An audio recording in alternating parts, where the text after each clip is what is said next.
The fabric samples could wait. That was the thought running through my mind when my son called me on a Thursday afternoon in late October, his voice carrying that particular tone he only used when he was either very happy or very nervous. 63 years on this earth teaches you to tell the difference, and I had learned my son's frequencies long before he learned to drive.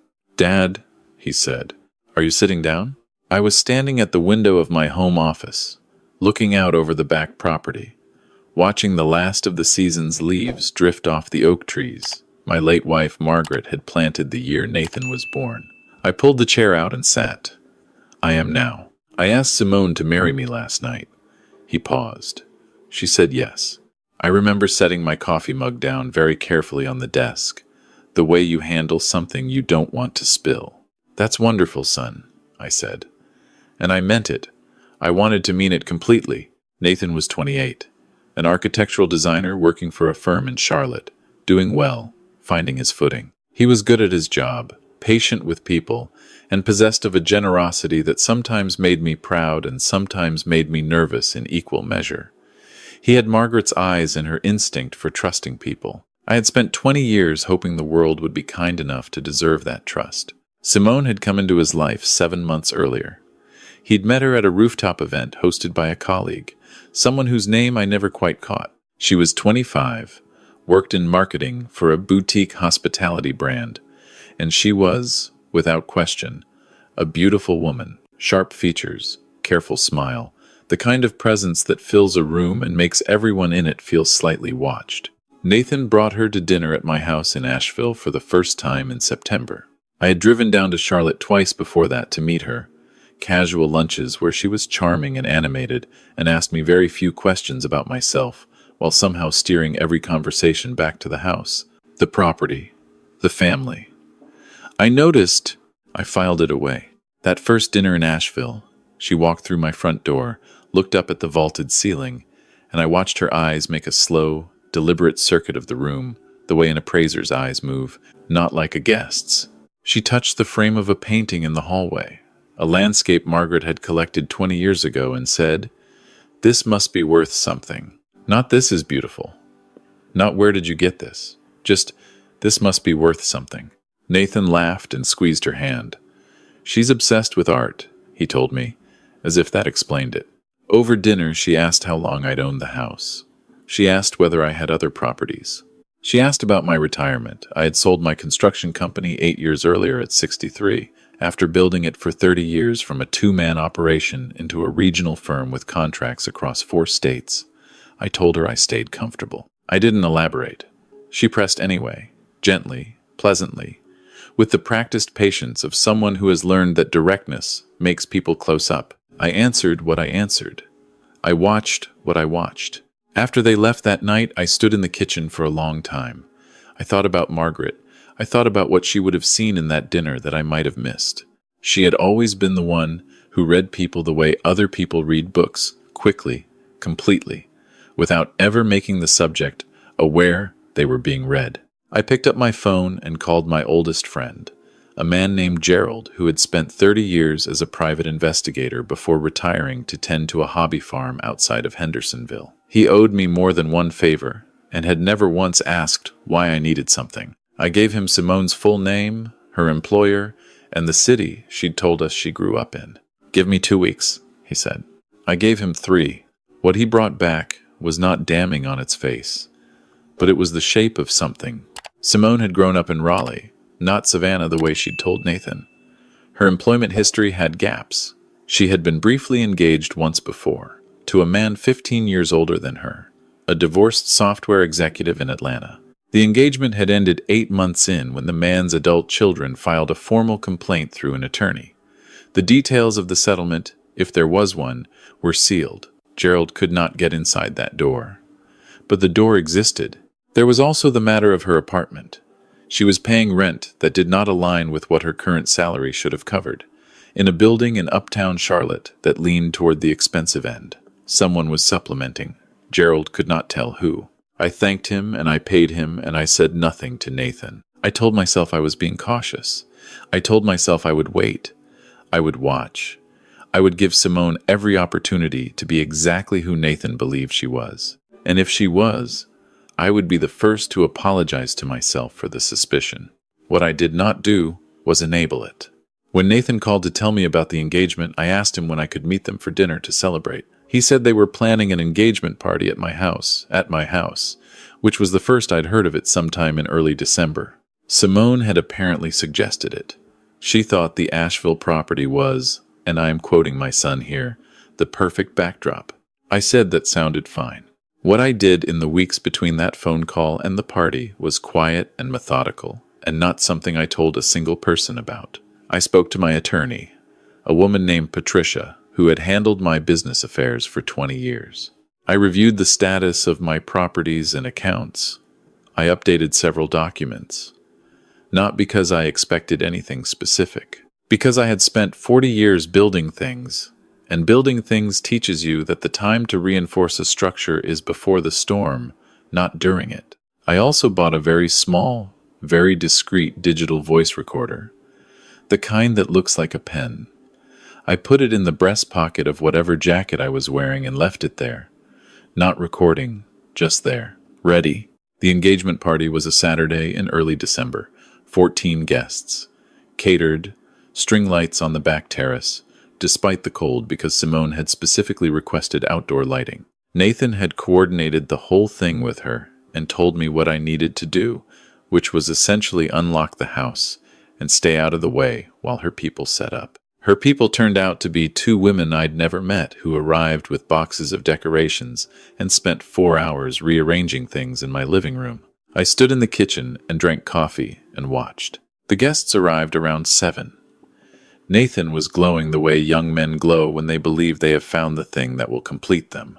He introduced me to her parents. Her mother was a quiet, pleasant woman named Diane who shook my hand with both of hers and said she'd heard so much about me. Her father had apparently not been able to make it. She did not offer a reason, and I did not ask. Simone worked the room with a precision that I might have admired in a different context. She was warm with everyone, attentive, laughed at the right moments, touched Nathan's arm at carefully spaced intervals. She was performing, and she was very good at it. The audience had no idea they were watching a performance. I had watched enough people negotiate million-dollar contracts to know the difference between genuine warmth and manufactured warmth. The genuine kind is inconsistent. It flares up, falters, gets distracted. The manufactured kind holds exactly steady. Hers held exactly steady. Midway through the evening, when the guests had spread out between the terrace and the living room, and Nathan was deep in conversation with his college roommate near the fireplace, Simone appeared at my elbow. "Can I steal you for a minute?" she said. Her voice was light. Her smile was the one I'd seen 100 times, the one that did not quite reach her eyes. I had started to think of it as her working smile, the tool she kept in the front pocket. I looked at her. I reached into my jacket pocket without making it visible and pressed the button on the recorder. "Of course," I said. She guided me toward the far end of the hallway, near the door to my office, where the noise from the party became a murmur. She turned to face me, and the working smile did something I hadn't seen it do before. It sharpened. "I want to talk to you about the house," she said. I waited. "Nathan and I have been talking about where we're going to settle. Charlotte is fine, but it's not permanent. This house," she glanced around with a gesture that managed to encompass everything, "is the kind of place where you raise a family, where things actually get built. It's a good house," I said. "We'd like it to be our house," she said, pleasantly, evenly, like she was asking me to pass the salt. The word "we" landed the way it was meant to, as if Nathan were part of this conversation, as if this had been discussed between the two of them and she was merely delivering their joint position. I said, "Nathan hasn't mentioned anything like that to me. He's nervous about asking." She tilted her head slightly. "He doesn't like to ask you for things. You have a certain effect on him." She paused. "I don't have that problem." "I can see that," I said. She smiled. Then she said, "I think it would be really meaningful for you to transfer the property to us before the wedding. As a gift. A symbol of trust." Another pause, shorter this time. "I think it would mean a great deal to Nathan." I looked at her for a moment. "And if I don't?" The smile didn't change. That was the most remarkable part. It held exactly steady while she said, Then I'll have to tell Nathan what happened the first time you and I were alone together. The things you said to me, the way you touched my arm. She let that sentence sit between us. I don't want to do that. I don't want to cause pain. I just think it would be so much cleaner and better for everyone if we handled this like family. I stood there in the hallway of the house I had owned for 22 years. The house my wife had loved. The house where I had raised my son. And I looked at this woman who was threatening to tell my son that I had made advances toward his fiancée. And I felt something move through me that was cold and very quiet. I'll need to think about it, I said. Of course, she said. And she walked back toward the party, and her smile was warm again by the time she reached the living room doorway. And she took Nathan's hand and leaned into him, and he kissed the top of her head, and the string lights on the terrace made everything look like a photograph. I stood in the hallway for another 2 minutes. Then I went to the kitchen, poured myself a glass of water, and drank it standing at the sink. The recorder in my pocket had gotten every word. I called Patricia the following Monday. I did not tell her about the conversation yet. What I asked her to do was discreet and specific. I wanted to know if a man named Simone had ever been party to any civil action in the state of North Carolina or Georgia in the past 5 years. Patricia had resources I didn't. She said she'd check. I also called Gerald again.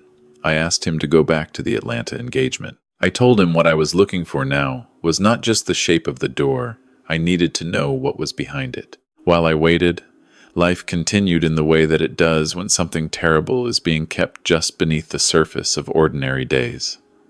Nathan called twice a week. He was happy. He was planning. He asked me once, carefully, whether I'd given any thought to the future of the house.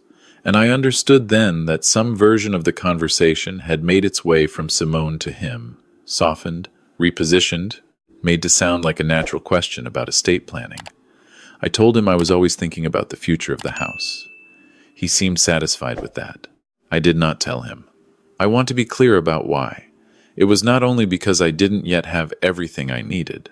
It was because I understood that if I told Nathan what Simone had said in that hallway, before I had something irrefutable in my hand, the conversation would not be about her.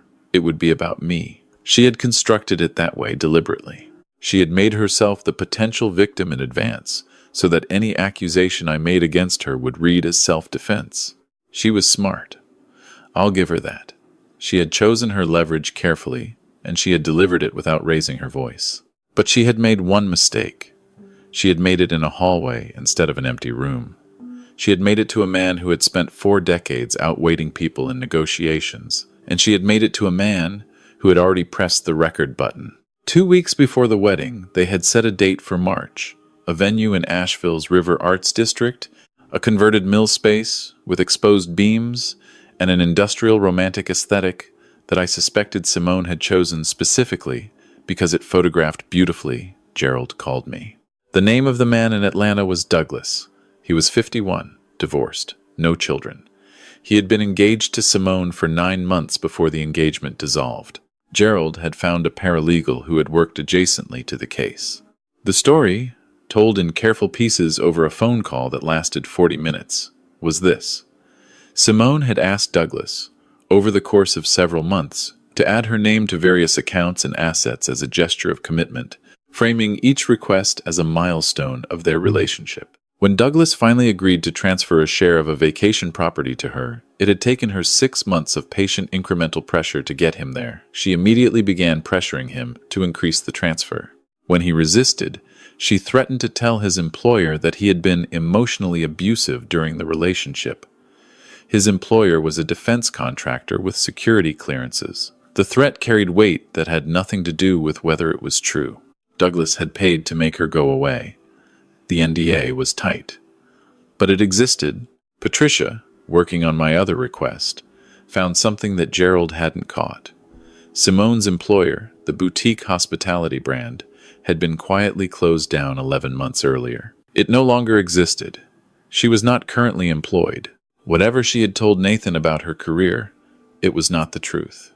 Someone was indeed paying her rent, and Patricia, following the corporate trail with a patience I deeply respected, found a registered LLC in South Carolina with Simone listed as a member.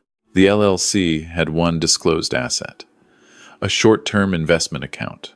The funding source for that account traced back, through 2 layers, to Douglas's settlement. She had left Atlanta with her payout, formed her own company as a vehicle to hold it, and was now running the same play in Charlotte. Nathan was not her first. He was her second, and if I did nothing, he would not be her last.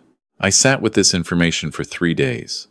I thought about it the way I used to think about structural problems in buildings, not with emotion, but with geometry. What were the load-bearing elements? Where was the failure point? What needed to be in place before I made a move? What needed to be in place was Nathan. I called my son on a Wednesday evening and asked him to drive up to Asheville that weekend. Not for dinner, I said. I just wanted to talk. He heard something in my voice and asked if everything was okay. I told him I hoped so. He arrived Saturday morning, looking slightly pale. We sat at the kitchen table with coffee, and I told him I had something important to show him, and that I needed him to look at everything I had before he responded to any of it. He nodded. I saw him brace himself. I put it all in front of him. Gerald's research, Patricia's findings, the LLC documents, the Atlanta situation, as much of it as I could tell. And then I took out my phone and I played him the recording from the engagement party hallway. When the recording ended, the kitchen was completely quiet. Nathan sat with his hands around his coffee mug for a long time. He was not crying. He was doing the thing he used to do as a child when something hurt badly enough that he decided to be very still instead, as if stillness could contain it. I had watched him be still like that when his mother died. I watched him be still like that now. "How long have you known?" he finally asked. "I've had suspicions since September," I said. "I've had evidence since Wednesday." He looked up at me. "Why didn't you tell me sooner?" "Because she had already prepared a story about me," I said. "If I'd come to you with suspicions and no proof, the first thing she would have done was play that card. I needed you to hear her voice saying it before I said anything about it." He was quiet again. Then he said, "I loved her." "I know you did," I said. He stopped. He set down the mug. "It doesn't matter what I still." I reached across the table and put my hand on his. He didn't pull away. He was 28 years old, and he had just learned something about himself that no father wants his son to learn, that love can be a door held open by someone who is standing on the other side, waiting for you to walk through. And that kindness can be cataloged and exploited. That the world sometimes sends you exactly the wound you were least prepared to receive. "What do we do?" he asked. "We handle it correctly," I said. "And we do it together." What we did was not impulsive. Patricia guided the process. The recording was the foundation. Simone had made a specific verbal threat to extort property through false accusation that was, on its face, criminal extortion. Patricia reached out to an attorney who specialized in fraud cases. The Atlanta situation, though sealed, provided a pattern that the attorney said would be relevant to any proceeding. Douglas reached through intermediaries and offered a carefully worded inquiry. Turned out to have been waiting for years for someone to give him a reason to speak. He agreed to provide a sworn affidavit. Simone did not know any of this was coming. She found out on a Saturday morning 3 weeks before the wedding, when Nathan called her and said he needed to meet her for breakfast. She arrived at the restaurant near her apartment, looking beautiful and slightly curious, and carrying the small purse she always carried when she expected a conversation that required her to be prepared. Nathan was already there. So was Patricia. So was the attorney. And so, sitting at the far end of the table, was me. She stopped at the door of the restaurant and looked at the table, and I watched her read it the way someone reads a room when they understand in 1 second that the math has changed. The working smile came out. It came out and held for exactly 2 seconds before she assessed that there was no audience here that needed to see it, and then it went away, and what replaced it was something much more honest. She sat down. She did not speak. The attorney explained what we had. He was methodical and quiet, and he did not editorialize. He laid it out the way good attorneys lay things out as an architecture, each piece load-bearing, each piece visible. The recording, the Atlanta affidavit, the LLC, the defunct employer, the rent, the pattern. Simone looked at the table in front of her. Then she looked at Nathan. Nathan looked back at her and did not say anything and did not look away. "What do you want?" she said. Not to Nathan, to me. "I want my son's name off the guest list for a wedding that is not going to happen," I said. "I want every key and access code to any property associated with my family returned by end of business Monday. And I want you to understand that if you make any statement, public or private, that constitutes the threat you made in my hallway in December, this recording and the affidavit from Atlanta become the first two documents filed in a criminal complaint." She was quiet for a moment. Then she said, "The apartment lease has 3 more months." "We're not paying your rent," I said. She nodded slowly. She looked at Nathan one more time. He was still looking at her. There was something in his expression I recognized. Not anger, not grief exactly. It was the look of someone cataloging a loss carefully, storing it somewhere it can be learned from. She picked up her purse. She stood. She walked out of the restaurant without speaking again. We sat at the table for a while after she left. The attorney said he would follow up on the key situation. Patricia said she would monitor for anything that looked like retaliation. I said thank you to both of them. When they had gone, Nathan and I were left alone at the table with 2 cups of coffee and the particular silence that follows something you cannot undo. "Are you okay?" I asked him. "No," he said, "but I will be." That was the most honest thing I'd heard anyone say in months. The weeks that followed were not easy. Nathan canceled the venue, the vendors, the catered rehearsal dinner. He made the calls himself. He did not ask me to do it for him. He sat with the social difficulty of explaining to friends and colleagues that the engagement was over without providing a story that would require him to relitigate everything publicly. He handled it with a quiet dignity that made me recognize, for the first time, something in him that was more mine than I'd realized. The capacity to absorb a hard thing and keep standing. He moved back to Asheville for the spring. Not because I asked him to, I would not have asked him to, but because he said he wanted some distance from Charlotte while he reset. He worked remotely for his firm. He went on runs in the mornings and cooked dinner in the evenings, and we talked more than we had in years. Sometimes we talked about Simone. Mostly we didn't. Mostly we talked about projects he was designing, buildings he wanted to build someday, the kind of structures that would last longer than the people who built them. He asked me once why I hadn't told him what I'd found when I first found it, back in September, before the engagement, before any of it had gone as far as it went. I said, "Because I wanted to be wrong." He was quiet for a moment. Then, "Were you ever worried I wouldn't believe you?" "Yes." He nodded slowly. "I might not have," he admitted. "Not back then." "I know." "So you waited until you had something I couldn't argue with." "I waited until I had something she couldn't argue with," I said. "That's different." He thought about that. "You protected me from a fight you knew you'd lose." "I protected both of us," I said. "There's a difference between protecting someone and enabling them. I hope you understand that difference now." He looked at me. "I think I'm starting to." There was a woman I had not mentioned yet. I almost didn't mention her, because she is not the center of this story, and I am not a man who makes himself the center of things. But she was part of what happened, and leaving her out would be a different kind of dishonesty. Her name was Diane, Simone's mother, the quiet woman who had shaken my hand at the engagement party with both of hers and told me she'd heard so much about me. She reached out in February, 3 months after the engagement ended, through a mutual acquaintance who had been at the party and had apparently stayed in contact with her. Her message to me was short. She said she had learned what her daughter had done. She said she was not surprised and she was sorry. She said she had been trying to reach Nathan to apologize to him directly, but understood if he preferred no contact. She asked if I would be willing to speak with her briefly, not to excuse anything, simply to say what she needed to say. I thought about it for a week. Then I said yes. We met for coffee at a place on the north end of Asheville, neutral ground.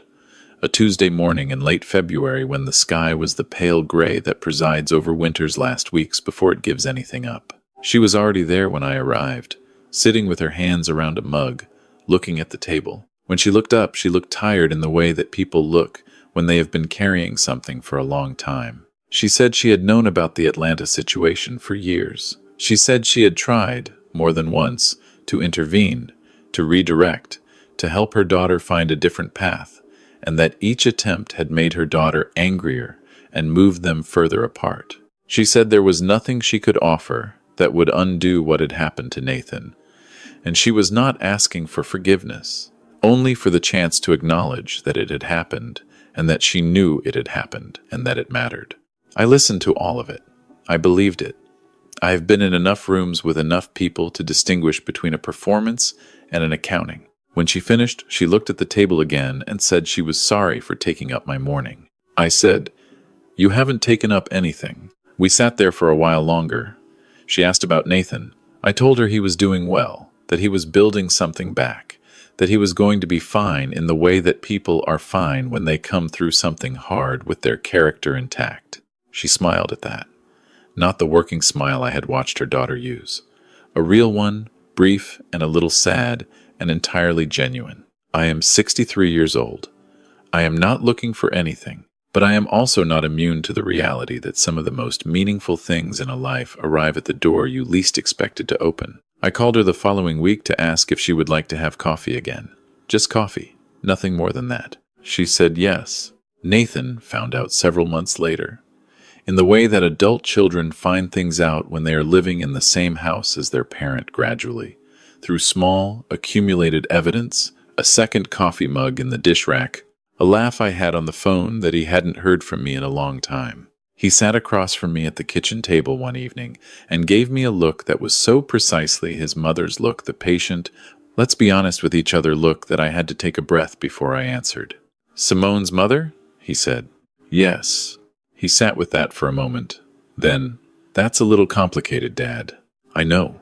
Are you happy?" I thought about it honestly. "I think so. Yes." He was quiet again. I waited for the rest of it, whatever the rest of it was. He picked up his coffee and looked at the window and said, "I guess I can't really argue with complicated right now." "You don't have to argue with anything," I said. "No." He set down his mug. "I know." He was quiet for one more moment. Then something in his face relaxed, not into happiness exactly, but into the kind of peace that comes after you have carried something as far as you can carry it and finally set it down somewhere it can rest. "Okay," he said. "Tell me about her." So I told him.